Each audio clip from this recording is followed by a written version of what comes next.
Good morning সবাইকে। আজ সকালবেলা ঘুম থেকে উঠে গিয়েছিলাম একটু হাঁটতে রাস্তার দিকে। হেঁটে এসে বাড়িতে দেখি মা পুজো করতে বসেছে আর মনে মনে হাসছে। হাসির কারণ জিজ্ঞেস করতেই মা বলল, দেখেছিস সব ফুল এনেছি, ধুতরা ফুলটা আনতেই ভুলে গেছি। তাই আমি বললাম, দাঁড়াও আমি এনে দিচ্ছি। এই বলে চলে এলাম বাড়ির পাশের একটি জঙ্গলে। সেখানে ফুল তো দূরের কথা, গাছটাকেই দেখতে পেলাম না। তাই অবশেষে রাস্তায় চলে এলাম। রাস্তায় এসে একটি ছোট গাছ চোখে পড়ল। সেই গাছে ফুল ছিল না, তাই দুটো পাতা তুলে এনে মাকে দিলাম। এরপর চলে এলাম বাজারে মাছ কিনতে। মাছ বলতে সেরকম ছিল না, কয়েকটা বাটা মাছ আর রুই মাছ ছিল। তাই একটি রুই মাছ নিয়ে চলে এলাম বাড়িতে। মাছগুলো রেখে দিয়ে বসে পড়লাম মুড়ি খেতে।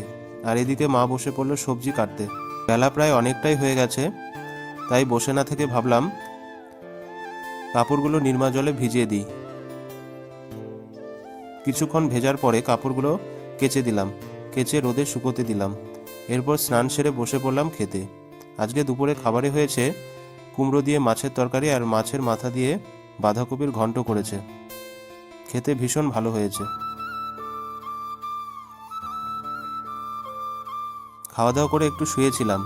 ঘুম থেকে উঠে দেখি সন্ধ্যা লেগে গেছে, আর মাও এদিকে রুটি বানাচ্ছে। ব্যাস সবাই মিলে বসে পড়লাম খেতে। মা রুটিটাই বানিয়েছে, কারণ দিনের তরকারি ঘন্ট ছিল তাই।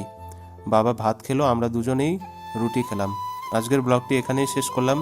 সকলে ভালো থেকো, গুড নাইট।